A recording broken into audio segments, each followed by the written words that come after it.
आज हम कोशिश करेंगे कि अंतिम में थोड़ा सा योग भी करें श्राद्ध पक्ष के निमित्त।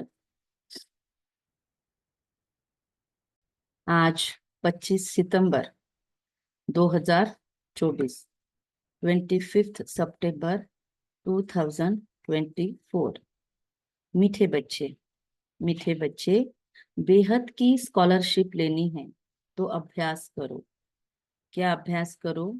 एक बाप के सिवाय और कोई भी याद न आए। मीठे बच्चे, बेहद की स्कॉलरशिप लेनी है तो अभ्यास करो। एक बाप के सिवाय कोई भी याद न आए। प्रश्न: बाप का बनने के बाद भी यदि खुशी नहीं रहती है तो उसका कारण क्या है? अपने अपने हैप्पीनेस के इंडेक्स को हम चेक करेंगे और देखेंगे कि मुझे बाबा का बनने के बाद खुशी का पारा चढ़ा रहता है या डाउन होती हूँ मैं आत्मा।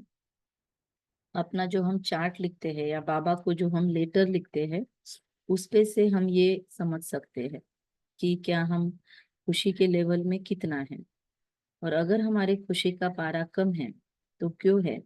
बाबा आज हमको फोकस करवा रहा है। तो बाबा कहता है उसका रीजन क्या क्या है, ढूंढो। क्या लगता है आप लोगों को? क्या लगता है रीजन क्या है?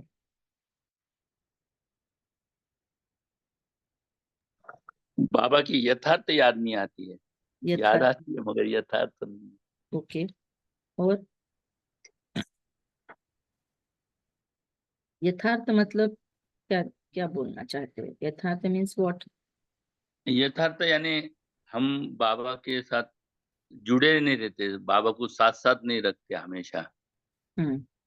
इसीलिए खुशी का उतना लेवल नहीं रहता। और पूरा पूरा ज्ञान नहीं है उसको। और क्या कहेंगे? पूरा पूरा ज्ञान नहीं है। पूरा पूरा ज्ञान नहीं है। अच्छा। और जी देखिए, मेरे बाह्य मुक्ता में ज्यादा मैंने बाहर वालों के साथ ज्यादा बात करना और बाबा को मतलब भूलना। बाह्य मुक्ता में ज्यादा रहना। और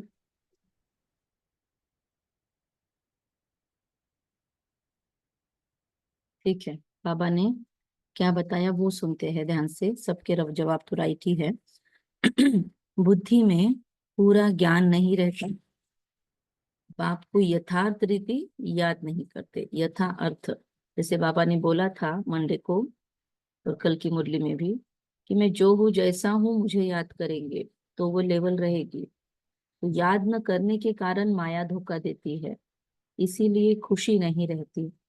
तुम बच्चों की बुद्धि में नशा रहे। बाप हमें विश्व का मालिक बनाते हैं तो सदा उल्लास और खुशी रहे। चेहरे हमारे ऐसे बिगड़े हुए 12 बजे हुए नहीं होने चाहिए। हमारे चेहरे पे खुशी है क्या, चेक करेंगे।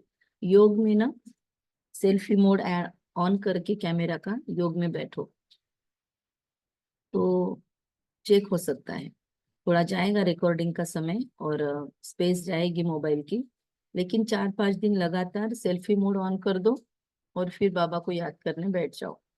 फिर कैमरा कॉन्शियस नहीं रहना। और वो योग होने के बाद वीडियो स्टॉप करके चेक कर सकते हो हम कि मेरा पूरे योग के अंदर चेहरा कैसे कैसे रहा। खुशी थी, स्ट्रेस था, या एकदम गंभीर, डीप साइलेंस वाली गंभीरता अलग है, लेकिन कैसी गंभीरता है मेरे चेहरे पे, खुशी कितनी है।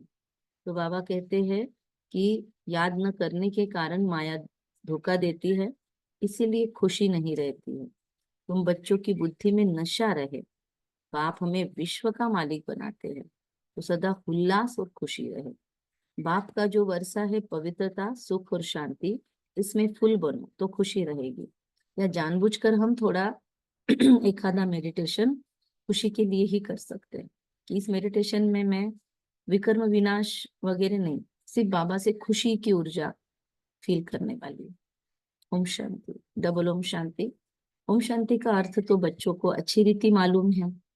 मैं आत्मा, यह मेरा शरीर, ये अच्छी रीति याद करो। भगवान माना आत्माओं का बाप हमको पढ़ाते हैं। ऐसे कभी सुना है? वह तो समझते हैं, श्री कृष्ण पढ़ाते हैं, उनका नाम रूप तो है ना। श्री कृष्ण भी अगर पढ़ाते हैं तो श्री कृष्ण को नाम भी है, रूप भी है। तो यह तो पढ़ाने वाला है निराकार बाप। आत्मा सुनती है, परमात्मा सुनाते हैं। ये नई बात है ना। विनाश तो होने का ही है ना। एक है विनाश काले विपरीत बुद्धि, दूसरी है विनाश काले प्रीत बुद्धि। आगे तुम भी कहते थे क्या चीज, कि ईश्वर सर्वव्यापी है, पत्थर भीतर में है। इन सब बातों को अच्छी रीति समझना है। यह तो समझाया है कि आत्मा अविनाशी है और शरीर विनाशी है। आत्मा कभी घटती बढ़ती नहीं। वह है इतनी छोटी आत्मा। इतनी छोटी आत्मा ही 84 जन्म लेकर पाठ बजाती है।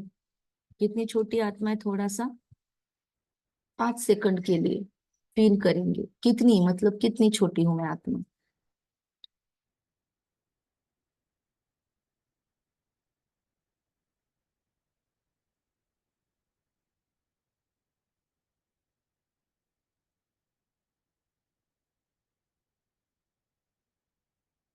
और मैं इतनी छोटी सी आत्मा इन कानों द्वारा अभी मुरली सुन रही हूँ, मुख द्वारा पढ़ रही हूँ, आंखों द्वारा देख रही हूँ।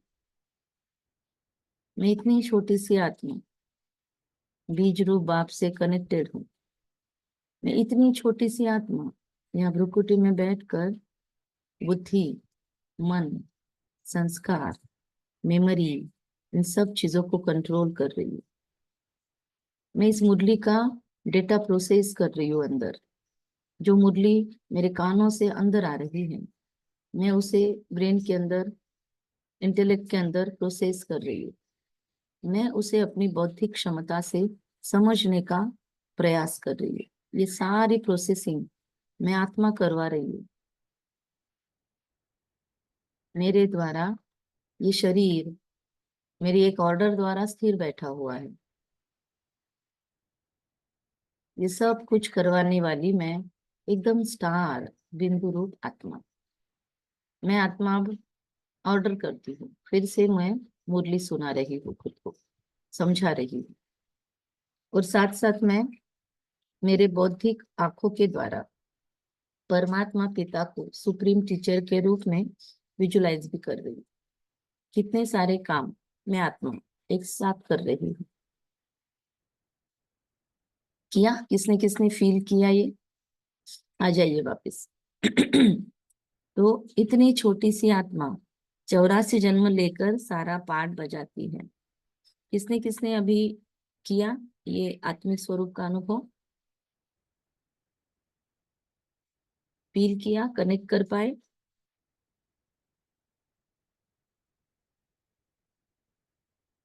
थम्स अप, या इसके द्वारा आप रिप्लाई कर सकते हो, मैसेज के द्वारा रिप्लाई कर सकते हो।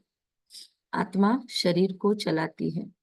ऊंचते ऊंच बाप पढ़ाते हैं तो जरूर मर्तबा भी ऊंच मिलेगा। आत्मा ही पढ़कर, बहुत अच्छा नीलम बहन ने किया। ओके, आत्मा ही पढ़कर मर्तबा पाती है। आत्मा कोई देखी नहीं जाती। बहुत कोशिश करते हैं कि देखे आत्मा कैसे आती है, कहाँ से निकलती है। पता है ना, हम लोगों ने कितनी बार चर्चा कर ली इसकी, कि आत्मा का होने का प्रमाण चेक करने के लिए बंदर के ऊपर एक्सपेरिमेंट किया गया। बहुत दूसरे एक्सपेरिमेंट भी हुए, परंतु मालूम नहीं पड़ता है। करके कोई देखे भी तो भी समझ नहीं सकेंगे। आत्मा को देखने की कोशिश कर रहे हैं। अब आत्मा समझो ऐसे लाइट आई और निकल गई, समझेगा क्या? क्योंकि पता ही नहीं, कभी देखा ही नहीं आत्मा को। यही आत्मा है, वो कैसे समझेगा? एक ब्लिंक ऑफ, मतलब क्या कहेंगे, पलकों के एक ब्लिंक पे हो जाएगा। तो यह तो तुम समझते हो, आत्मा ही शरीर में निवास करती है। आत्मा अलग है, जीव अलग है। आत्मा मतलब क्या और जीव मतलब क्या? क्या कहेंगे कीर्ति बहन? जो भी ऑन कर सकते हैं वो बोलो। कविता बहन, मैम आत्मा जीव मतलब मतलब क्या? बॉडी, जीव मतलब क्या? बॉडी और आत्मा दोनों मिक्स होके जीव हो जाते हैं और आत्मा नहीं नहीं सेपरेट होती है। नहीं, बॉडी और तो फिर आत्मा जीव, के जीव हो जाते हैं और जीव आत्मा सेपरेट होती है। ये प्रॉपर आंसर नहीं हुआ। तो फिर सावन, से बॉडी, बॉडी को ही जीव कह सावन भाई सकते बताओ। जीव माना शरीर, हम्म। और उसके साथ आत्मा जब जुड़ जाता है तब जीवात्मा होता कहलाया है। जाता है, ये राइट है। तो जीव आत्मा, जीव मतलब शरीर, सजीव, निर्जीव। सजीव मतलब जब आत्मा शरीर के साथ है ना, और शरीर को छोड़ दिया तो आत्मा एक्चुअली, लेकिन हम लोग मरे हुए को निर्जीव बोलते हैं, वो शरीर को, लेकिन आत्मा अलग है, जीव आत्मा अलग है। तो हमको ये समझना है, दुनिया में इसका क्लैरिटी नहीं है। आत्मा अलग है, जीव अलग है। आत्मा छोटी बड़ी नहीं होती है। जीव, हमारा शरीर छोटा बड़ा होता है ना, माँ के गर्भ से लेकर बूढ़ा होने तक, इसमें परिवर्तन होता है। आत्मा में भी तो परिवर्तन होता है, लेकिन आत्मा का साइज चेंज नहीं होता। आत्मा भी मैच्योर होती जाती है।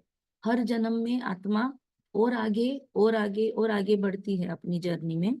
हर जन्म में आत्मा के अनुभव पे अनुभव, अनुभव पे अनुभव, अनुभव पे अनुभव ऐड होते हैं। हम श्राद्ध पक्ष मना रहे हैं, हम अपने पूर्वजों को याद कर रहे हैं, लेकिन हमारे पूर्वजों के अंदर हम भी थे कभी, क्योंकि उसी लाइन में हम कभी कभी जन्म ले सकते हैं। तो इस लाइन में भी, इस बर्थ लाइन में भी हमने कभी ना कभी जन्म लिया होगा, और भी कहीं हमने जन्म लिया होगा। तो कहीं ना कहीं हमको भी श्राद्ध खिलाया जा रहा है।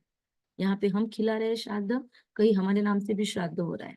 इसीलिए हमको जो पीढ़ियों को छोड़ के आए हैं उनको भी ब्लेसिंग्स देने हैं, और जिन पीढ़ियों से हम कनेक्टेड हैं उनको भी क्षमा मांगनी है, उनको भी रिस्पेक्ट भेजना है। क्योंकि इस आत्मा ने बहुत सारे कर्मों में, बहुत सारे जन्मों में बहुत सारे जीव धारण किए हैं, पर है दोनों अलग अलग। आत्मा छोटी बड़ी नहीं होती है साइज में, पर क्वालिटी में, कैपेसिटी में उसका इंप्रूवमेंट या जो भी डिटोरिएशन होता रहता है। जीव बड़े से छोटे से बड़ा होता है, आत्मा ही पतित और पावन बनती है। आत्मा में क्या परिवर्तन होता है? पतित से पावन बनती है, और फिर पावन से डिटोरिएट होकर अभी संगम के पहले तक आत्मा डाउनफॉल में चली जाती है, तो एकदम पतित बन जाती है, रसातल में चली जाती है। बाबा अब रोज आत्मा को थोड़ा थोड़ा थोड़ा थोड़ा उठा रहा है। अब तो बहुत स्पीड से उठना है, क्योंकि अब अंतिम समय है, स्पीड बढ़ानी है अपनी। तो पतित से पावन मैं आत्मा बनती जा रही हूँ।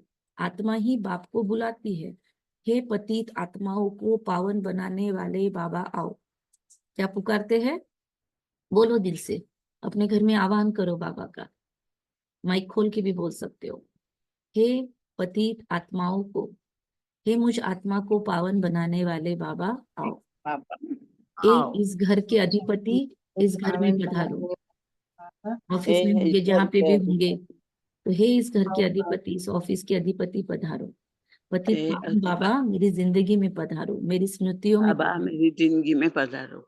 यस, ऐसे करके भी योग की शुरुआत कर सकते हैं। हीलिंग वाले लोग हैं ना, वो हीलिंग के अंदर उस जो जिसने भी वो हीलिंग सिस्टम सिखाया उसको याद करते हैं, गुरु गाइड्स को याद करते हैं। तो हम लोग भी मेडिटेशन में बैठते हुए तो ट्राई कर सकते हैं। आज ट्राई करके देखना, मेडिटेशन के पहले बोलना, पतित पावन बाबा, सदगति दाता बाबा, मेरे जीवन के उद्धारक बाबा, मुझे श्रेष्ठ से श्रेष्ठ दिशा दिखाने वाले बाबा, बुद्धिमानों के बुद्धिमान बाबा आओ पधारो। अलग अलग बाबा की महिमा सुनाकर बाबा को बुलाओ। देखो आज का योग कैसे होगा। यह भी समझाया है, सभी आत्माएं हैं ब्राइड्स, मतलब ब्राइड मतलब दुल्हन, ब्राइड ग्रूम मतलब दूल्हा। तो सभी आत्माएं कौन है? ब्राइड, दुल्हन है। उन दुल्हनों को बाबा ने क्या नाम दिया? सीता। तो यहाँ पे सभी जो भी 20 पार्टिसिपेंट्स है, हम सभी है उस परमात्मा राम की सीताएं, ब्राइड्स, और हमारा राम आया है हमको ले जाने के लिए। ब्राइड ग्रूम एक शिव बाबा, दूल्हा एक है। वो लोग फिर सभी को ब्राइड ग्रूम कह देते हैं। अब ब्राइड ग्रूम सब में प्रवेश करे यह तो हो नहीं सकता। ब्राइड ग्रूम क्या सब में घुस जाएगा? यह बुद्धि में उल्टा ज्ञान होने के कारण ही नीचे गिरते आए हैं।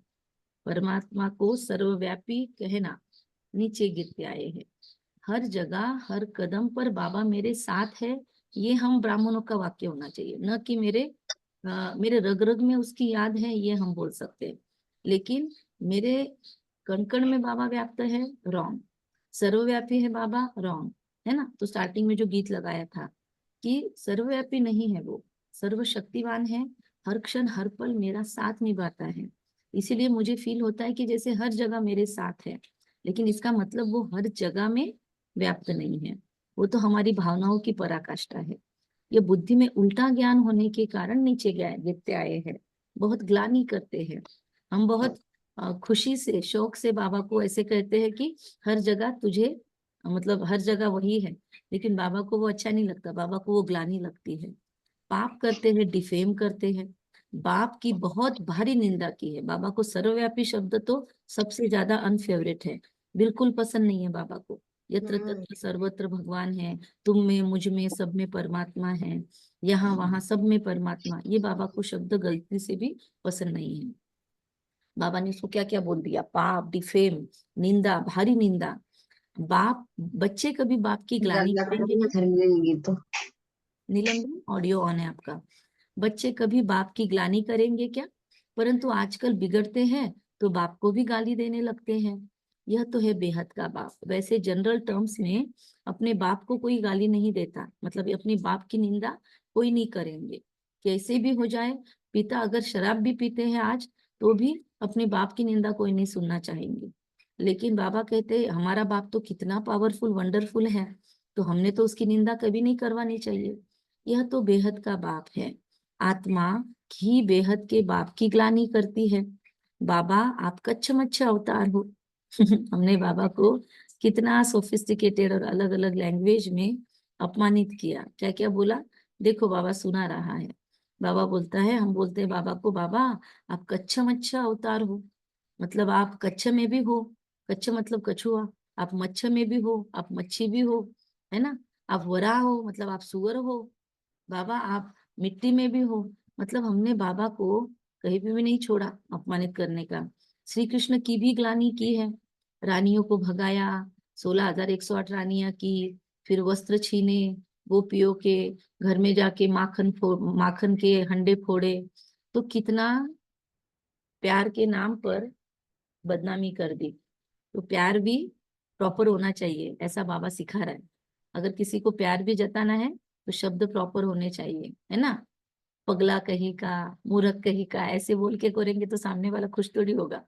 तो बाबा कहते हैं ये भी श्री कृष्ण की ग्लानि हुई, बाबा की भी ग्लानि हुई। तो अब बाबा से सही तरीके से प्यार करना है। बाबा कहते हैं अब माखन आदि चुराने की उनको क्या दरकार पड़ी, कितने तमो प्रधान बुद्धि बन पड़े हैं। बाबा कहते मैं आकर तुमको पावन बनाने की बहुत सहज युक्ति बताता हूँ। बाप ही पतित पावन सर्वशक्तिवान अथॉरिटी है। बाबा की महिमा सर्व सर्व सबसे विशेष है। तो बाबा कहता है मैं कौन हूँ, कैसे महिमा करती है। अगर नहीं आता है तो पूछो बाबा को कि बताओ तुम्हें प्यार कैसे करूं, क्योंकि मुझे प्रॉपर प्यार करने की आदत नहीं। बताओ तुम्हें याद कैसे करूं, मुझे याद करने की आदत नहीं। तो बाबा बता रहा है कि पतित पावन सर्वशक्तिवान अथॉरिटी, बाबा को याद समझ के याद करो। साधु संत आदि जो भी है उनको शास्त्रों की अथॉरिटी कहा जाता है, क्योंकि उनको शास्त्रों का नॉलेज है, उन्होंने बचपन से उसमें अथॉरिटी हासिल की है। शंकराचार्य जी को भी वेदों शास्त्रों की अथॉरिटी कहेंगे। उनका कितना भपका है, आजकल भी वेदों का बहुत ज्यादा प्रचलन हो रहा है। शिवाचार्य का तो कोई भपका नहीं, इनके साथ कोई पलटन नहीं। शिव बाबा के साथ, शिव बाबा को क्या शब्द दिया, शिवाचार्य। शंकराचार्य के साथ बाबा ने खुद को बोला शिवाचार्य, इनके साथ कोई पलटन नहीं। ऐसे कोई चेलों की गैंग नहीं है ना। यह तो बैठ सभी वेदों शास्त्रों का सार सुनाते हैं। अगर शिव बाबा भपका दिखाए तो पहले इनका, ब्रह्मा का भी भपका चाहिए। अगर भपका दिखाना ही है, शो ऑफ करना है, शक्ति प्रदर्शन करना है, तो पहले ब्रह्मा बाबा का। परंतु नहीं, बाप कहते हैं मैं तो तुम बच्चों का सर्वेंट हूँ। बाबा की क्या भावनाएं हैं। बाबा शो ऑफ करके अपना रुतबा बड़ा नहीं करता, बाबा दिखावा नहीं करता, मतलब चमत्कार को नमस्कार है इस दुनिया में, पर बाबा वो नहीं करता। चाहे तो फटाफट ऐसे, हम जो 7 डेज कोर्स के लिए लोगों को बार बार बोलते हैं, लोग नहीं करते हैं। मुरली के लिए कितना बोलते हैं, नहीं ज्वाइन करते हैं। देखो कितने लोग मुरली ग्रुप्स में ज्वाइन हैं, चाहे हैप्पी विलेज ग्रुप में, चाहे मुरली चिंतन में, चाहे डेली में, चाहे सोनमती में, लेकिन सभी का मुरली का चिंतन कितना है, सभी अपना अपना जाने। पर बाबा कहते हैं, बाबा कैसा है, सर्वव्यापी नहीं। बाबा कहता है मैं सबका सर्वेंट हूँ। चाहे तो भपका कर सकता है, और भपका कर दे तो सारी दुनिया उसके पीछे पड़ जाए, पर बाबा तो नम्रचित होकर सर्वेंट बनकर खुद को प्रेजेंट करता है। बाप इनमें प्रवेश कर, ब्रह्मा बाबा में हम बच्चों को समझाते हैं कि बच्चे तुम पतित बने हो, तुम पावन बनकर फिर 84 जन्मों के बाद पतित बन गए हो। इनकी ही हिस्ट्री जियोग्राफी फिर से रिपीट होगी। इन्होंने ही मतलब ब्रह्मा माँ ने ही 84 जन्म भोगे हैं, फिर उन्हें ही सतो प्रधान बनने की युक्ति बता रहे हैं। उनके साथ साथ हम भी सीख लेते हैं। बाप ही सर्वशक्तिवान है, हम ब्रह्मा के गर्भ में है ना, तो ब्रह्मा को बाबा सुना रहा है सारा, तो हम भी सुन रहे हैं अपने माँ के गर्भ में सारा ज्ञान। तो इनकी ही हिस्ट्री ज्योग्राफी फिर से रिपीट होगी। इन्होंने 84 जन्म भोगे हैं, सत्व प्रधान बनने की युक्ति उनको ही बाबा बताते हैं। बाप ही सर्वशक्तिवान है। ब्रह्मा द्वारा सभी वेद शास्त्रों का सार बाबा समझा रहे हैं। चित्रों में ब्रह्मा को शास्त्र दिखाते, ब्रह्मा जी के हाथों में क्या दिखाते, चित्रों में शास्त्र दिखाते, परंतु वास्तव में शास्त्रों आदि की बात है नहीं। न बाबा के पास शास्त्र है, न इनके पास ब्रह्मा बाबा के पास, और ना ही हम बच्चों के हाथों में शास्त्र है। बाकी रिस्पेक्ट हम शास्त्रों की करते हैं, घर में शास्त्र है तो उसको अच्छे से रखना है, ढंग से रखना है, शास्त्रों की रिस्पेक्ट जरूर रखनी है। तो बाबा कहते हैं यह तो जानते हो, उतनी ही मुरलियों की भी रिस्पेक्ट रखनी है। तो बाबा कहते हैं यह तो तुमको नित्य नई नई बातें सुनाते हैं। हर रोज की मुरली क्या है हमारे लिए, नित्य नया डोज है। यह तो जानते हो कि सभी भक्ति मार्ग के शास्त्र हैं, मैं कोई शास्त्र थोड़ी सुनाता हूँ, मैं तुमको मुख से सुनाता हूँ। ये सारा ज्ञान जो है, मुरली क्या है, परमात्मा के मुखारविंद से हम लोग सुनते जा रहे हैं, जिसका फिर भक्ति मार्ग में नाम क्या है, गीता, सच्ची गीता है ये मुरली। मेरे पास व तुम्हारे पास कोई गीता आदि है क्या, यह तो पढ़ाई है। हम क्या कर रहे हैं, सभी यहाँ पर कौन बैठे हैं, स्टूडेंट बैठे हैं। इसलिए स्टूडेंट का क्या कर्तव्य है, प्रॉपर यूनिफॉर्म में बैठे, या कम से कम ढंग से मुरली सुन रहे हैं तो अटेंशन से मुरली पर ध्यान हो। ऐसे नहीं मुरली शुरू है और अपने अपने दूसरे बातें भी हमारी चल रही है, नहीं। हाँ, काम करते करते आपको सुनना पड़ रहा है, ये समय है आपका कुछ टिफिन बनाने का या और कोई कार्य का, तो वो ठीक है। एक्सरसाइज कर रहे हैं मुरली सुनते सुनते, मतलब समय आगे पीछे कर सकते हैं ना, एक समय तो दिन भर का हम दे सकते हैं ना मुरली के लिए। तो पढ़ाई हम प्रॉपरली पढ़ रहे हैं क्या, स्टूडेंटशिप में क्या मैं सच्चा स्टूडेंट हूँ क्या, चेक करें।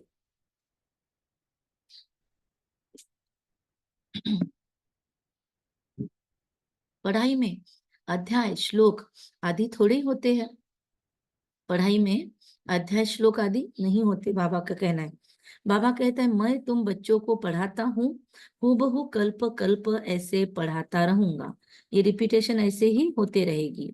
कितनी सहज बात समझाता हूँ, अपने को आत्मा समझो। ये शरीर तो मिट्टी हो जाता है, आत्मा अविनाशी है।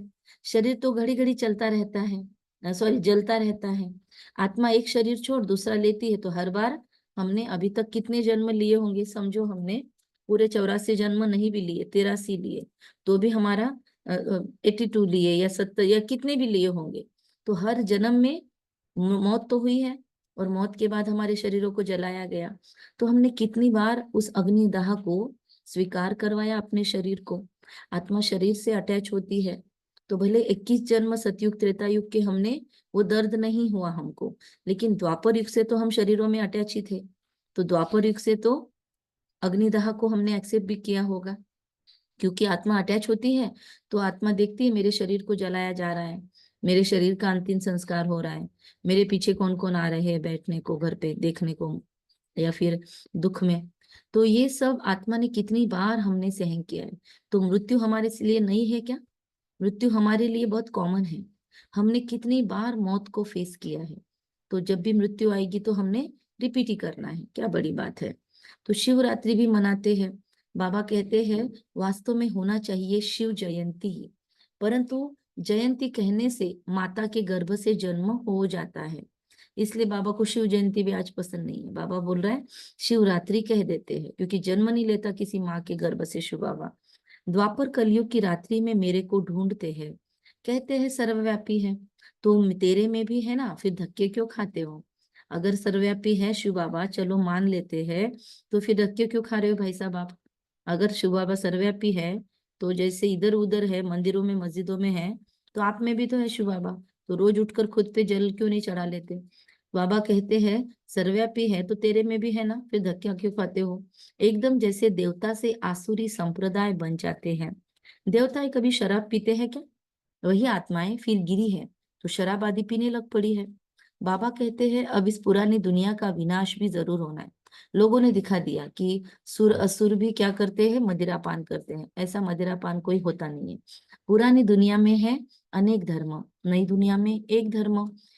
एक से अनेक धर्म हुए हैं, फिर एक जरूर होना है। आज कितने धर्म हैं? कहते पत्थर उठाओ तो भारत में क्या, हर जगह पत्थर उठाओ तो धर्म बदलता है। या कहते 20 माइल जाओ तो भाषा चेंज होती है। तो एक से अनेक धर्म हुए हैं, फिर एक जरूर होना है। मनुष्य तो कह देते हैं कलयुग में अभी 40,000 वर्ष पड़े हैं। इसको घोर अंधियारा कहा जाता है। ज्ञान सूर्य प्रगटा, अज्ञान अंधेर विनाश। मनुष्यों में बहुत अज्ञान है बाप। ज्ञान सूर्य, ज्ञान सागर आते हैं तो तुम्हारा भक्ति मार्ग का अज्ञान मिट जाता है। तुम बाप को याद करते करते पवित्र बन जाते हो, खाद निकल जाती है। यह है योग अग्नि। मेडिटेशन के कितने प्रकार बाबा ने बता दिए अभी अभी। बाबा को कैसे पुकारना है, आज की मुरली से बहुत सारे योग से रिलेटेड पॉइंट आपको मिल सकते हैं अगर आप मनन चिंतन करते हो, नोट्स निकालते हो तो। बाबा कहते हैं बाप को याद करते करते पवित्र बनेंगे हम और खाद निकलेंगी। कल से मुझे आज में खुद में इंप्रूवमेंट फील होगी। यह है योग अग्नि। काम अग्नि काला बना देती है ना, योग अग्नि शिव बाबा की याद गोरा बनाती है। श्री कृष्ण का नाम भी रखा है श्याम सुंदर। अर्थ थोड़ी समझते हैं, बाप आकर हमें हर चीज का अर्थ बताते। बनाए शास्त्र हमने, बिगाड़ा हमने, बना के रखे इतने सारे कर्मकांड हमने, और अर्थ समझाने की जिम्मेदारी किसकी हो गई? शिव बाबा की। वाह रे वाह। पहले पहले सतयुग में कितने सुंदर, इसलिए बाबा को बिगड़ी को बनाने वाला बोलते हैं। हमने बिगाड़ा, वो आके बनाता है। हमारा वही काम धंधा है बिगाड़ने का। आत्मा पवित्र सुंदर है तो शरीर भी पवित्र सुंदर लेती है। वहां कितना धन दौलत सब कुछ नया होता है। कहाँ कहाँ की बात चल रही है? पहुंच गए सभी? वहां पहुंच गए सभी जहां पवित्र आत्मा, सुंदर शरीर, पवित्र शरीर, धन दौलत से अकीचार हमारी लाइफ। पहुंच गए सभी सतयुग में? Very nice. नई धरनी फिर पुरानी होती है। अब इस पुरानी दुनिया का विनाश जरूर होना है। खूब तैयारियां हो रही है। भारतवासी इतना नहीं समझते हैं जितना वह समझते हैं। कौन? जो मिसाइल आदि तैयार कर रहे हैं, जो साइंसदान हैं, तो वो समझ रहे हैं जितना भारतवासी नहीं समझते कि हम अपने कुल का विनाश कर रहे हैं। देखो क्या होगा ना उनका अवस्था, कि उनको पता भी है कि हम अपने कुल का विनाश कर रहे हैं, पर कोई प्रेरक है।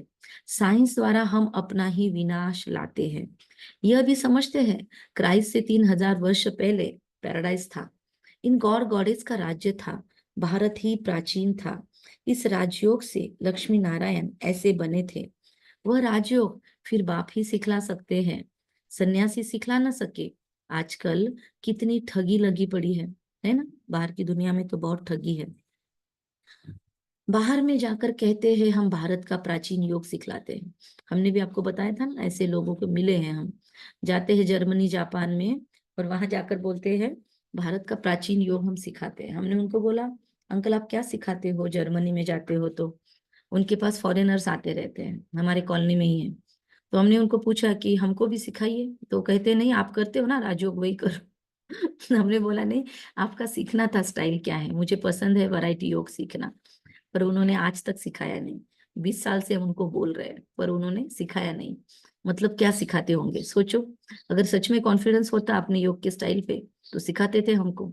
लेकिन भारत का प्राचीन योग, फिर सोचो क्या सिखाते होंगे। और फिर क्या कहते हैं, अंडा खाओ, शराब आदि भल पियो, कुछ भी करो। ऐसी उश्रृंखलता सिखाने वाले भी आ गए आजकल। कुछ भी करो, वही योग है ना? आप जिसको, जिसमें आपको बहुत खुशी मिलती है ना, वही करो। बहुत लोग तो इनको भी फॉलो करते हैं। नाम ले सकते हैं हम। कुछ लोग ओशो को भी फॉलो करते हैं, कुछ लोग किसी को फॉलो करते हैं, कुछ लोग किसी को फॉलो करते हैं। तो उच्छृंखलता में भी चले जाते हैं।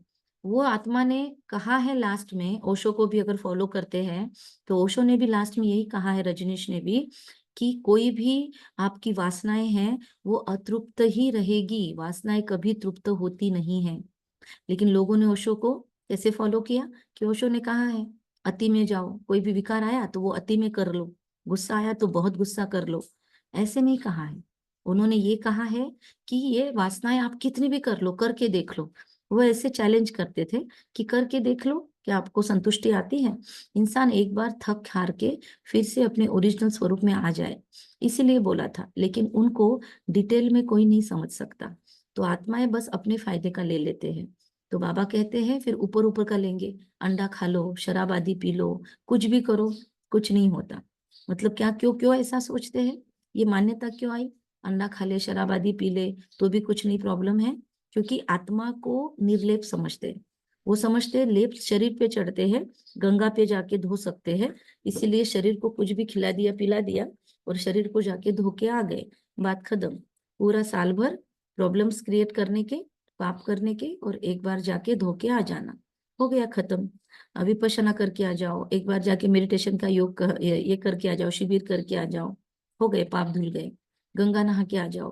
तो बाबा कहते हैं अब वह कैसे राजयोग सिखला सकेंगे जो दूसरों को ऐसे गाइडेंस देते हैं, जो गुरु या जो ऋषि मुनि खुद को मानते हैं सो कॉल्ड, वो कैसे दूसरों को राजयोग सिखला सकेंगे? वो राजयोग मतलब जिन्होंने खुद के ही कर्मेंद्रियों पे राजा नहीं बने हैं, योगी नहीं बने हैं, वो दूसरों को क्या सिखाएंगे? सीधा सीधा हिसाब है। मनुष्य को देवता कैसे बनाएंगे? बाप समझाते हैं आत्मा कितनी ऊंच है, फिर पुनर्जन्म लेते लेते सतो प्रधान से तमो प्रधान बन जाती है। अब तुम फिर से स्वर्ग की स्थापना कर रहे हो, वहां दूसरा कोई धर्म होता ही नहीं। अब बाप कहते हैं नरक का विनाश तो जरूर होना है, यहाँ तक जो आए हैं वह फिर स्वर्ग में जरूर जाएंगे। कहाँ तक? कहाँ तक आए हैं जो स्वर्ग में जाएंगे? सभी कनेक्टेड है मुरली से? ये बाबा ने क्यों बोला ये वाक्य? ये संगम युग में आए। यह संगम युग में मुरली सुनने तक जो आए हैं वह फिर स्वर्ग में तो जरूर जाएंगे। शिव बाबा का थोड़ा भी ज्ञान सुना, स्वर्ग में जरूर जाएंगे। जिसको भी संगम युग का रियलाइजेशन है, जिसको भी संगम युग की पहचान है, जिसके अंदर ये बात मान्य हो गई कि हाँ भगवान आया हुआ है और हाँ हम भगवान से ज्ञान सुन रहे हैं, परमात्मा शिव ही है, ये क्लैरिटी भी आ गई ना मन में, भले करे न करे कैपेसिटी के अनुसार। पर बाबा कहते हैं स्वर्ग में एंट्री फिक्स हो गई, लेकिन सीट कौन सी मिलेगी वो क्वालिटी डिसाइड करने के लिए पुरुषार्थ है सारा। हम सभी रोज मुरली और रोज मनन चिंतन, रोज योग की जद्दोजहद क्यों कर रहे हैं? उपद पोजीशन के लिए, और ज्यादा क्वालिटी लाने के लिए, और आगे सीट मिल जाए इसके लिए। शिव बाबा का थोड़ा भी ज्ञान सुना, स्वर्ग में सीट फिक्स। जितना पढ़ेंगे, बाप को याद करेंगे, उतना उच्च पद पाएंगे। फिर तो भरा पूरा पूरा भरा पड़ा है यूट्यूब, है ना? रोज एक एक भी सुन लो आप तो भी चलेगा, या अपने अव्यक्तवाणियों की किताबें निकालो, फिर किसी भी चीज की जरूरत नहीं है, फिर पढ़ते जाओ उसमें से अव्यक्तवाणी, सुबह शाम 2 अव्यक्तवाणियां पढ़ लो। इतना ज्यादा खजाना है अभी, बहुत ज्यादा अवेलेबिलिटी है।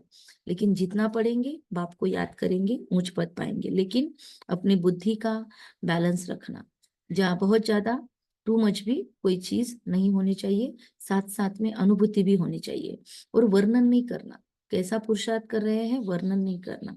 अभी विनाश काल तो सबके लिए, वरना कोई कोई ना, हम अमृत वेला रोज करते हैं, हमारा अमृत वेला कभी मिस नहीं होता, आज हमने इतना अच्छा अमृत वेला किया, तो वर्णन बहुत हो गया, तो वहीं पे आपका खत्म हो गया। वर्णन नहीं करना। विनाश काले, हाँ अमृत वेला नहीं हुआ तो बताओ कि आज अमृत वेला नहीं हुआ, तो सामने वाला आपको दुआ देगा कि, लेकिन बीकेस को जो आपको सपोर्ट करेंगे उनको बताओ कि आज मैंने अमृत वेला मिस किया, आज मेरी मुरली नहीं हुई, तो आज मुझे वो करने के लिए मेहनत करनी है। गलतियां बता दो, लेकिन जो प्राप्ति जो हमने किया हुआ पुरुषार्थ है उसका वर्णन नहीं। विनाश काले प्रीत बुद्धि जो है, सिवाय बाप के और कोई को याद नहीं करते, वही ऊंच पाते हैं, और हमको उस कैटेगरी का बनना है। इसको कहा जाता है बेहद की स्कॉलरशिप।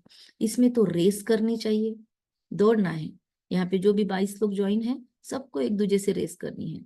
अच्छा सुवर्णा बहन 8 घंटा जो योग करते, मैं 9 घंटा कैसे करूं? अच्छा किरण भाई रोज अव्यक्तवाणी पढ़ रहे, मैं तो फिर 2 पढ़ूंगा। अच्छा मोनिका बहन ने ट्रैफिक कंट्रोल शुरू किया, मैं भी कर लूंगी। अच्छा प्रभा बहन ने ये किया, मैं क्यों नहीं कर सकती हूँ? तो ऐसे एक दूसरे के साथ मोटिवेशन के लिए शेयरिंग करना जरूरी है, लेकिन ईगो के वश नहीं। और बाबा कहता है कि सिवाय उनको कहते हैं विनाशकाली प्रीत बुद्धि, सिवाय बाप के और कोई को याद नहीं करते, वो उच्च पद पाते हैं। बेहद की स्कॉलरशिप में हमको एक दूसरे के साथ रेस करनी है। तो यह है ईश्वरीय लॉटरी। एक दो को याद, दूसरा दैवी गुण धारण करने हैं। एक तो याद है, दूसरा दैवी गुण धारण करने हैं, और राजा रानी बनना है तो प्रजा भी बनानी। 3 चीजें बताई बाबा ने। कौन सी? याद कंपल्सरीली हमारे शेड्यूल में होना ही चाहिए दिन भर में। दैवी गुणों की धारणा के लिए खुद का चार्ट चेकिंग कि आज मैंने कौन से दिव्य गुणों पे काम किया, कौन से अवगुण से मैंने आज हार खा ली, कहाँ पर ईर्ष्या द्वेष आ गया, कहाँ पे नफरत आ गई, कहाँ पे मैंने चुगली कर ली, कहाँ पे मैंने गॉसिपिंग कर ली। जो भी अवगुणों की लिस्ट है उसमें से चेक कर लेना। और तीसरा पुरुषार्थ प्रजा बनाना है। रोज प्रजा कैसे कैसे बना सकते हैं? एक तो कोर्स करवाओ, आप लोगों ने कोर्स सीख लिया है करना। एक तो कोर्स करवाने के लिए लोगों को मोटिवेट करो, करवाओ कोर्स। नहीं तो कम से कम उनको कुछ न कुछ उनको सूट हो, उनको समझे ऐसी ज्ञान की बातें शेयर करो। अगर आपके स्टेटस लोग देखते हैं तो रख दो स्टेटस पे अच्छी अच्छी पॉइंट्स, कोई प्रॉब्लम नहीं। भले आप लोगों के नहीं देखो स्टेटस, लेकिन आप दूसरों की सेवा कर सकते हो, वो कर सकते हो। या फिर और प्रजा कैसे बन सकती है बताओ? आप लोग क्या क्या करते हो, अपने अपने बातें शेयर कर सकते हो। आप प्रजा बनाने की क्या क्या है? एक तो कोर्स करवा सकते हो, और क्या कर सकते हो बोलो? हम जो भी मनसा सेवा भी कर सकते हैं मनसा थोड़ा। सेवा कर सकते। गौरी भाई कुछ अलग बोलना चाहते हैं? ये जो भी हम पढ़ते हैं, ज्ञान लेते हैं, हम्म। उसको हम मोबाइल द्वारा हमारे जो भी वर्कशॉप्स है उसमें हम्म। ग्रुप में भी डालते हैं, हाँ उसका हमको रिप्लाई आता है। लेकिन उसमें सिलेक्टेड डालना है। व्हाट्सएप सेलेक्टेड के ग्रुप में स्टेटस पे सेलेक्टेड कोई भी, हाँ सेलेक्टेड सेलेक्टेड पॉइंट जो लोगों को एक्सेप्टेबल है ऐसे एक्सेप्टेबल। पॉइंट्स। और ज्ञान की भी कोई पॉइंट्स है तो हार्शनेस है उसमें, तो वो कम करके थोड़ा एडिट करके डाल सकते हैं, हाँ, यस। लोगों को समझे ऐसा। और बहुत ज्यादा हम्म। बॉम्बार्डिंग भी नहीं, पूरी की पूरी मुरलियां लोग शेयर कर देते हैं, वैसे नहीं करना। नहीं हाँ नहीं, मुरली नहीं शेयर करते। हाँ, नहीं आप नहीं करते होंगे, जो करते हैं ऐसे ही जनरली बता रहे हैं। तो बाबा कहते हैं कि उससे भी होता है। सबसे बड़ा क्वालिटी है मनसा सेवा। मनसा सेवा बैठ बैठ कर, हमने डॉक्टर सचिन परब का सुना था, उन्होंने कहा मैंने 2000 से लेकर 2016 तक 16 साल तक वर्ल्ड के मैप को, वर्ल्ड के नक्शे को एनर्जी दी। हम एक बार मधुबन में गए थे, तो एक विदेशी बहन थी ना, वो अपने डायरी का पेज खोल के बैठी थी। तो मैंने बोला ये क्या कर रही हो? और एक ही जगह पे कंटिन्यूअस। मैं पीछे से ऐसे ही जाके देखा मैंने, तो क्या किया था उसने, उसकी डायरी में वो वर्ल्ड का मैप होता है ना, देखो बहुत सारी डायरीज में होता है, तो वर्ल्ड का नक्शा खोल के ना उसको एकाग्र होके देख रही थी। तो मैंने पूछा sister what you are doing, तो उसने कहा मैं सकाश दे रही हूँ। मतलब एक एक देश को वो देख रही थी उस मैप में, और सकाश दे रही थी। कितना सुंदर है ना? तो ऐसा आप भी मैप लेके आ जाओ, मिलता है। आप जाते हो हिस्टोरिकल प्लेसेस पे, वहां पे वर्ल्ड का नक्शा मिल जाएगा, शॉप में भी मिल जाएगा। तो शाम को खोल के वर्ल्ड का मैप बैठ जाओ, 6:30 से 7:30, और दो एक एक को प्योर एनर्जीज दो। सुवर्णा बेन कुछ बोलना चाहते हैं? दीदी वो ग्लो होता है ना घर में, उससे भी यस बहुत अच्छा ग्लो होता यस है। यस, वही हमारी भी इच्छा है, पर फिर हमने लाया नहीं ग्लोब। पर ग्लोब के बीच में हमने यहाँ पे हैप्पी विलेज में बच्चों को भी सिखाया है, तो हमने मैप लेके आई हूँ मैं। पर ग्लोब चाहिए अभी एक। तो ग्लोब बीच में रख के आसपास में बैठ के, जो 3rd संडे होता है ना, उस टाइम योग करने का टारगेट रखा है। या फिर हम भी खुद वैसा योग कर सकते हैं। और समझो मैप नहीं भी लिया, कहीं कहीं कैरी नहीं कर सकते, इतना बड़ा बिछा के नहीं बैठ सकते, तो सीधा अपने मन में पूरे ग्लोब का पिक्चर, और सारे विश्व का कल्याण हो रहा है। मेरी एक नजर सारे विश्व को निहाल कर रही है।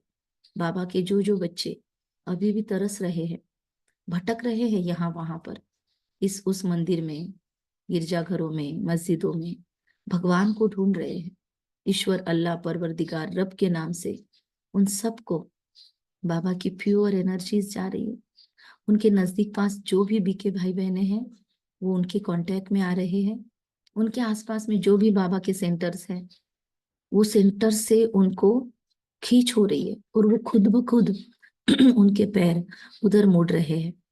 उनकी मानसिकता तैयार हो रही है कि जब भी उनको ज्ञान मिलेगा, जब भी उनको प्रदर्शनी मिलेगी कहीं पे, वो उसमें जाएंगे, सुनेंगे और उनकी बुद्धि उस बात को सहज स्वीकार कर सकेगी। तो उनकी बुद्धियों को तैयार करने का एनर्जी हम भेज सकते हैं। तो स्पेसिफिक उसके लिए विचार, अपने वाक्य क्रिएट करना जरूरी है, ये सकाश दे सकते हैं हम, इससे भी बनेगी। तो वो जब भी ज्ञान में आएंगे तो उनका जो भी खुशी का पारा चढ़ेगा उसका कमीशन आपको मिलेगा। हमको टारगेट प्रजा बनने का नहीं रखना है, हमको टारगेट रखना है, हमको बहुत राजाएं ही बनाना है। कोई प्रजा बनती है तो वो अलग चीज है। तो बाबा कहते हैं प्रजा भी बनानी है। तो 3 होमवर्क बाबा ने दिया, याद, दैवी गुणों की धारणा और प्रजा बनाना, या फिर लोगों को ज्ञान देना। कोई बहुत प्रजा बनाते हैं, कोई कम बनाते हैं। प्रजा बनती है सर्विस से, म्यूजियम, प्रदर्शनी आदि में ढेर प्रजा बनती है। इस समय तुम पढ़ रहे हो, लेकिन प्रजा बनाने के बाद उनको पालना भी देनी चाहिए। अगर आपके द्वारा किसी ने कोर्स किया तो उनको फिर सेंटरों पे पहुंचाना, उनको पालना देना, ये भी हमारा कर्तव्य बन जाता है। उनको, उनके क्वेश्चन आंसर है तो उनको उसके लिए सपोर्ट करना, फिर उनको समझाना बाबा कैसे आते हैं, वो बातें समझाना आपका कर्तव्य है। ठीक है। तो बाबा कहते हैं प्रजा, उनको मधुबन तक ले जाना, मधुबन के बारे में बता देना, बाकी वो अपना अपना तय करेगी। तो प्रजा बनती है सर्विस से, म्यूजियम, प्रदर्शन आदि में ढेर प्रजा बनती है। इस समय तुम पढ़ रहे हो, तो ये ना उस दिन बताया था मुरली में कि सेंटरों पर जरूर पहुंचाना है सबको। तो उस दिन एक बहन थी इस मुरली में ही ज्वाइन किए हुए, उनको इतना हर्ट हुआ, इतना बुरा लगा कि दीदी ने बोला सेंटर पे जाना चाहिए, और मुझे तो सेंटर पता नहीं है, मैं तो सेंटर जा नहीं सकती हूँ। तो उनको इतना बुरा लगा अंदर में, तो उन्होंने मुझे मैसेज किया कि दीदी मुझे बहुत बुरा लगा जब आपने बोला कि सेंटर पे जरूर जाना चाहिए, सेंटर से कनेक्शन रखना चाहिए। मैं तो सेंटर के नजदीक नहीं हूँ, मुझे तो पता ही नहीं है। तो मैं उसी थॉट में थी दिन भर से। फिर मैं सब्जी लेने बाहर गई, तो एक जने के पास मुझे अदरक लेनी थी, तो उसके से ले रही थी, तो दूसरे ने बोला मेरे से ले लो, मेरे पास है। तो फिर मैं उसके पास चली गई, तो वो अपने घर के सामने बेच रही थी अदरक। तो फिर मैं उसके सामने गई और मैंने देखा उसके पास अदरक लेते लेते मैंने सहज ऊपर देखा, तो उसके घर में मैंने देखा ब्रह्मा बाबा का फोटो। तो मैंने, मेरे मुंह से निकल गया वाह। तो फिर उसने बोला क्या हो गया, तो मैंने बोला ये फोटो। तो उसने कहा उसने मुझे बताया ज्ञान के बारे में। तो मैंने उसको बोला कि मैं भी यहाँ पे मैं भी ये करती हूँ। तो उसने कहा ये कहाँ पे, मैं सेंटर पे। तो उसने कहा मैं हर गुरुवार सेंटर जाती हूँ। हो गया काम। तो इस बच्चे ने बोला बाबा को, उस आत्मा को, कि क्या मुझे लेके चलेंगे। उसने कहा हाँ मैं गुरुवार जाती हूँ, आप मेरे साथ आना। और उसने कहा दीदी मुझे इतनी खुशी हुई कि मैं अंदर से बस सोचती हूँ और बाबा मुझे हेल्प करता है। सोचिए, इतनी बाबा की नई बच्ची है, पर मन में से बस सोचा कि मुझे भी सेंटर जाना है। तो वो अभी इस गुरुवार सेंटर जाएगी उस माता के साथ। तो देखो कैसे बाबा के बच्चे बाबा के घर तक भी पहुंच सकते हैं, बस उनकी भावनाएं दृढ़ कर दो। तो बाबा कहते हैं कि प्रजा बनती है सर्विस से, म्यूजियम, प्रदर्शनी आदि में ढेर प्रजा बनती है। इस समय तुम पढ़ रहे हो, फिर सूर्यवंशी चंद्रवंशी की डिनाइस्टी में चले जाएंगे। यह है तुम ब्राह्मणों का कुल। बाप बाप ब्राह्मण कुल एडॉप्ट कर उन्हों को पढ़ाते हैं। बाप कहते हैं मैं एक कुल और 2 डिनाइस्टी बनाता हूँ। कौन सी, देखो ये नोट करने लायक है। एक कुल बनाता है बाबा ब्राह्मण, और 2 डिनाइस्टी बनाता है। 2 डिनाइस्टी मतलब कौन सी, सूर्यवंशी, चंद्रवंशी। चंद्रवंशी, राइट। सूर्यवंशी महाराजा महारानी, चंद्रवंशी। बाबा चंद्रवंशी नहीं बनाता, हम बन जाते हैं अगर हमसे पुरुषार्थ नहीं हुआ पूरा। अब सतयुग में तो एंट्री मिली गई, पर पुरुषार्थ पूरा नहीं किया तो हम त्रेता युग में जाएंगे। तो सूर्यवंशी महाराजा महारानी, चंद्रवंशी राजा रानी। तो हमारे मुख में ना बहुत बार हे राम आ जाता था, तो हम सोचते हैं कि अभी तक हम त्रेता युग में ही पहुंचे हैं, क्योंकि अभी तक हे राम आ रहा है, श्री कृष्ण नहीं आ रहा है जहन में। तो अपने अपने लेवल हम समझ सकते हैं कि हम अभी कहाँ पहुंचेंगे। अभी अगर मौत हो गई तो अभी के पुरुषार्थ के हिसाब से हम कहाँ गए। त्रेता युग के लास्ट में आएंगे, त्रेता युग के मिड में आएंगे, त्रेता युग की शुरुआत में आएंगे, सतयुग के एंड में आएंगे, सतयुग के मिड में आएंगे। श्री कृष्ण 111 में जाने के लायक ही है हमारी, चेक कर सकते हैं। तो बाबा कहते हैं इन्हों को कहेंगे डबल सिरताज। फिर बाद में जब विकारी राजाएं होते हैं द्वापर युग से, उनको लाइट का ताज नहीं होता, पवित्रता का, तो उन डबल ताज वालों के मंदिर बनाकर उनको पूजते हैं। त्रेता युग में भी डबल ताज बाबा ने बोला होता है, मतलब पवित्रता की लेवल तो होती है, 14 कला तो होते हैं ना वहां पे। लेकिन त्रेता युग के बाद में द्वापर युग में भी तो राजा बनते हैं, तो वो आत्माएं भी है, उनको राजा ही मिल रही है। मतलब सतयुग त्रेता युग में नहीं मिलेगी समझो हमको, तो फिर द्वापर युग के बाद मिल सकती है। तो बाबा कहते हैं राजा जरूर बनाता हूं मैं तुमको, लेकिन कब का बनना है वो तय कर लो। तो विकारी राजा है जो बनेंगे तो उनको लाइट का ताज नहीं मिलेगा। उन डबल ताज वालों के मंदिर बनाकर फिर वो विकारी राजा है, भले हम राजा बन गए द्वापर युग के बाद में समझो, तो हमको पूजा तो करनी पड़ेगी ना। देखो हर राजमहल में मंदिर है, तो पवित्र के आगे माथा टेकते हैं। सतयुग में यह बातें होती नहीं, वह है पावन दुनिया, वहां पतित होते नहीं। उसको कहा जाता है सुख धाम, वाइसलेस वर्ल्ड। इसको विशियस वर्ल्ड, विशियस वाइस मतलब इंग्लिश शब्द है, वाइस मतलब विकारी, विशियस मतलब विकारी दुनिया। वाइसलेस मतलब वाइसलेस मतलब निर्विकारी दुनिया, और विशियस मतलब विकारी दुनिया। एक भी पावन नहीं है विशियस वर्ल्ड में। अभी क्या बोलेंगे कलयुग को? Vicious world. और सुखधाम है वाइसलेस वर्ल्ड। सन्यासी घर बार छोड़कर भागते हैं। राजा गोपीचंद का भी मिसाल है। राजा गोपीचंद ने सन्यास लिया और चला गया। तुम जानते हो कोई भी मनुष्य एक दो को गति सदगति दे नहीं सकते। सर्व का सदगति दाता मैं ही हूँ। मैं आकर सबको पावन बनाता हूँ। एक तो पवित्र बन शांति धाम में चले जाएंगे, दूसरे पवित्र बन सुख धाम में जाएंगे। एक कहाँ जाएंगे? शांति धाम। और दूसरा, एक क्वालिटी, दो कैटेगरीज है सदगति की। बाबा कहते मैं आकर सबको पावन बनाता हूँ, सदगति देता हूँ, गति भी देता हूँ। जिसको सदगति मिलेगी वो कहाँ जाएंगे और गति मिलेगी वो कहाँ जाएंगे? जिन्होंने अब तक जवाब नहीं दिया उनसे जवाब चाहूंगी। दीपाली बहन बहुत दिनों के बाद दिखे आज, या फिर अलका बहन, जिन्होंने जवाब नहीं दिए वो लोग बताओ।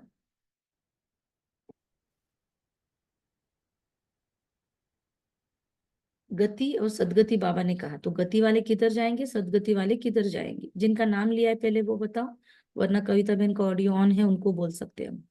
पहले ये लोग बताओ, दीपाली बहन, अलका बहन, अगर बता सकते हो, पॉसिबल है आपको। अच्छा प्रमिला बहन, चलो आप बताओ। हाँ, ओम शांति। गति बोले तो मोक्ष मिलता है, तो हम जाएंगे परम धाम में। और सदगति का मतलब जीवन मोक्ष, तो परम सतयुग में। अच्छा, मोक्ष पहली बात किसी को नहीं मिल सकता है। मोक्ष नहीं शब्द है, मोक्ष भक्ति मार्ग हाँ, का शब्द है, मतलब हमें नहीं यूज करना है। मोक्ष किसी को नहीं हम्म, मिलता। मोक्ष का मीनिंग है कभी भी जन्म मृत्यु में आना ही नहीं, वो पॉसिबल ही नहीं है। भगवान को भी आना पड़ता है परकाया प्रवेश करके, तो उसको भी तो परकाया वाला ये अजन्मा जन्म लेना ही पड़ता है। तो मोक्ष नहीं, लेकिन बाकी सब राइट है। अलका बहन?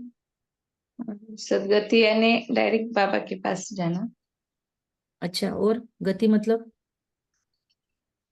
गति बोले तो प्रोग्रेस में अपन बोलते हैं। अच्छा नहीं, तो आप सुन लीजिए, आप ध्यान से सुनिए, नोट्स करना, अपने पास नोट लेना, ताकि अगली बार आपका जवाब नहीं आए।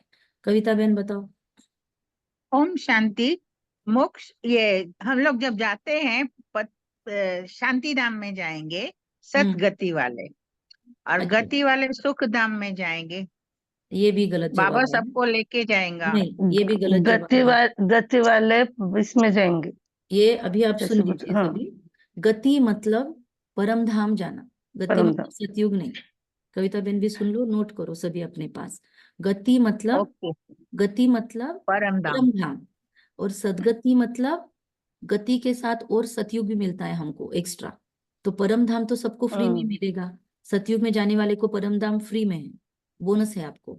सतयुग में जाने के लिए तो बोलो सदगति है, तो हमको गति का नहीं सोचना है, हमको डबल बेनिफिट वाला सोचना है।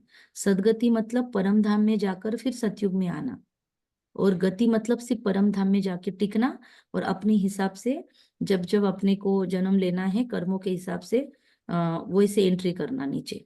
आना तो जरूर पड़ेगा, लेकिन उतना समय ऊपर शांति में रहेंगे। तो गति और सदगति, गति मतलब शांति धाम, सदगति मतलब शांति धाम भी और सुख धाम भी। सुख धाम सतयुग को कहा जाता है। ठीक है, ओके अलका बहन, सभी ने नोट किया होगा। चलो, तो सर्व का सदगति दाता मैं हूं। गति सदगति मनुष्य मनुष्यों को नहीं दे सकते।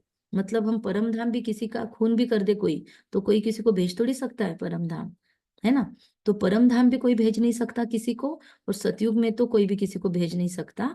हम भी किसी को समझो राह दिखा रहे हैं, किसी को हम कोर्स करवा रहे हैं, लेकिन वो आत्मा करे नहीं करे वो आत्मा माने नहीं माने शिव बाबा को अपना, ये तो उसकी खुद की पर्सनल चॉइस ही रहेगी ना। तो हम भी किसी को गति सदगति नहीं दे सकते, रास्ता बता सकते हैं, उस रास्ते पे चलना नहीं चलना ये फाइनली उसकी खुद की चॉइस होती है। तो देता तो बाबा ही है उनको।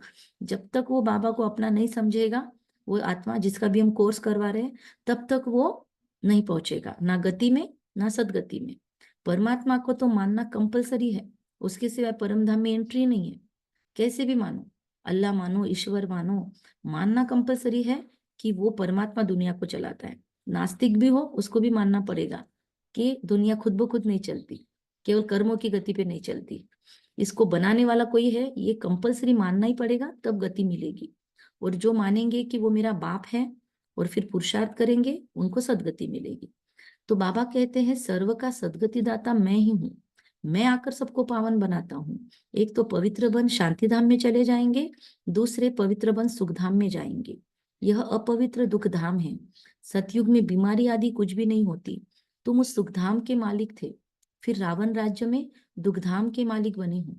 बाप कहते हैं कल्प कल्प तुम मेरी श्रीमत पर स्वर्ग स्थापन करते हो, नई दुनिया का राज्य लेते हो, फिर पतित नरकवासी बनते हो, देवताएं ही फिर विकारी बन जाते हैं, वाम मार्ग में गिरते हैं। मीठे मीठे बच्चों को बाप ने आकर परिचय दिया है कि मैं एक ही बार पुरुषोत्तम संगम युग पर आता हूँ, युगे युगे तो आता नहीं हूँ। कल्प के संगम युग में आता हूँ, न कि युगे युगे। कल्प के संगम पर क्यों आता हूँ, क्या कारण भया? क्योंकि नरक को स्वर्ग बनाना है। हर 5000 वर्ष बाद आता हूँ। कई बच्चे लिखते हैं बाबा हमको खुशी नहीं रहती, उल्लास नहीं रहता। अरे बाप तुमको विश्व का मालिक बनाते हैं, ऐसे बाप को याद कर तुमको खुशी नहीं रहती? तुम पूरा याद नहीं करते हो तब खुशी नहीं ठहरती है। पति को याद करते खुशी होती है, जो पतित बनाते हैं, और बाप जो डबल सिरताज बनाते हैं उसको याद करके खुशी नहीं होती। बाप रे क्या टॉन्ट मारा है शिव बाबा ने। देखो कुछ बच्चे बाबा को बोलते बाबा हमको खुशी नहीं होती, बाबा ने क्या जवाब दिया, स्क्रीनशॉट निकाल लो। अरे बाप तुमको विश्व का मालिक बनाते, उसको याद करके खुशी नहीं रहती। तुम पूरा याद नहीं करते तो खुशी नहीं ठहरती। पति को याद करते, पत्नी को याद करते तो खुशी होती है। जो पतित बनाते हैं उसको याद करके खुशी होती है, और डबल सिरताज जो बनाते हैं उनको याद करके खुशी नहीं होती। बाप के बच्चे बने हो फिर भी कहते हो खुशी नहीं है, पूरा ज्ञान बुद्धि में नहीं है, याद नहीं करते हैं, इसीलिए माया धोखा देती है। मतलब अगर हमारे लाइफ में खुशी नहीं है तो रीजन हम खुद हैं। अच्छा कितनी अच्छी रीति बच्चों को समझाते हैं, कल्प कल्प समझाते हैं। आत्माएं जो पत्थर बुद्धि बन पड़ी है, स्क्रीनशॉट निकाल लिया ना? किसी ने निकाला स्क्रीनशॉट? हाँ दीदी निकाला। ठीक है शेयर करना ग्रुप में। अच्छी रीति समझाते हैं, कल्प कल्प समझाते हैं। आत्माएं जो पत्थर बुद्धि बन पड़ी है उनको पारस बुद्धि बनाता हूँ। नॉलेजफुल बाप ही आकर नॉलेज देते हैं, वो हर बात में फुल है, प्योरिटी में फुल, प्यार में फुल, ज्ञान का सागर, सुख का सागर, प्यार का सागर है ना। ऐसे बाप से तुमको ये वर्षा मिलता है, ऐसा बनने के लिए तुम आते हो। टारगेट तो यही होगा ना हमारा। बाकी वह सत्संग आदि तो सब है भक्ति मार्ग के, उनमें एम ऑब्जेक्ट कुछ भी नहीं है। इसको गीता पाठशाला कहा जाता है, वेद पाठशाला नहीं है, गीता पाठशाला। गीता तो नर से नारायण, गीता से नर से नारायण बनते हो, जरूर बाप ही बनाएंगे नर से नारायण। मनुष्य को मनुष्य देवता बना न सके। बाप बार बार बच्चों को समझाते हैं, बच्चे अपने को आत्मा समझो, तुम कोई देह थोड़ी हो। आत्मा कहती है मैं एक देह छोड़ दूसरा लेती हूँ।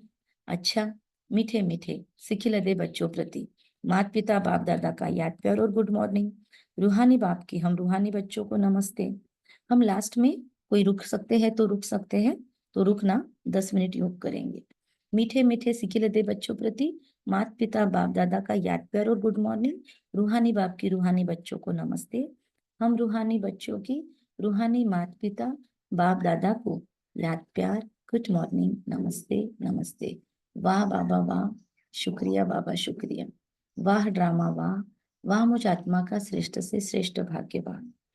जैसे शिव बाबा का कोई भपका नहीं, शो ऑफ नहीं, सर्वेंट बन बच्चों को पढ़ाने के लिए आए हैं, ऐसे बाप समान मुझे भी अथॉरिटी होते हुए निरंकारी रहना है। मेरे पास अगर कोई अथॉरिटी है भी तो मुझ आत्मा को भी ऑथोरिटी होते हुए भी निरंकारी रहना है। ये आज की हमारी पहली धारणा। पावन बनकर पावन बनाने की सेवा करनी है मुझे, ये दूसरी धारणा। विनाश काल के समय ईश्वरीय लॉटरी लेने के लिए मुझे प्रीत बुद्धि बन, याद में रहने व दैवी गुण को धारण करने की रेस करनी है। मुझे आपस में मेरे सभी भाई बहनों से रेस करनी है। विनाश काल के समय ईश्वरीय लॉटरी लेने के लिए प्रीत बुद्धि बन, याद में रहने, दैवी गुण धारण करने की रेस करनी है। वरदान, शुद्ध संकल्पों के घेराव द्वारा सेफ्टी का अनुभव करने और कराने वाले शक्तिशाली आत्मा भव। शुद्ध संकल्पों के घेराव द्वारा सेफ्टी का अनुभव करने और कराने वाले शक्तिशाली आत्मा भव। शक्तिशाली आत्मा वह है, ये बहुत जरूरी है आज के समय में। शक्तिशाली आत्मा वह है जो दृढ़ता की शक्ति द्वारा सेकंड से भी कम समय में व्यर्थ को समाप्त कर दे। शुद्ध संकल्प की शक्ति को पहचानो। एक शुद्ध व शक्तिशाली संकल्प बहुत कमाल कर सकता है। सिर्फ कोई भी दृढ़ संकल्प करो, दृढ़ता सफलता को लाएगी। सबके लिए शुद्ध संकल्पों का बंधन घेराव ऐसा बांधो जो कोई थोड़ा कमजोर भी हो उनके लिए भी ये घेराव छत्र छाया बन जाए। ऐसा हमको सुरक्षा कवच क्रिएट करना है। तो वरदान आज 5 बार पढ़ना दिन भर में, इसका भी स्क्रीनशॉट निकाल सकते हैं। सबसे श्रेष्ठ भाग्य उनका है जिन, एक सेकंड, स्क्रीनशॉट निकालने जैसा करती हूँ मैं स्क्रीन, अभी निकाल लो स्क्रीनशॉट। सबसे श्रेष्ठ भाग्य उनका है जिनके डायरेक्ट भगवान द्वारा पालना, जिन्हें डायरेक्ट भगवान द्वारा पालना, पढ़ाई और श्रेष्ठ जीवन की श्रीमत मिलती है। उनका है श्रेष्ठ भाग्य। अच्छा, कम बोलेंगे, धीरे बोलेंगे, मीठा, सत्य, सोच समझकर बोलेंगे, निमित्त भाव, निर्माण भाव और निर्मल वाणी रखेंगे। अभी मुझे लगता है पॉइंट्स आप लोग ग्रुप में शेयर करना, हम योग करेंगे अभी थोड़ा देर, चलेगा?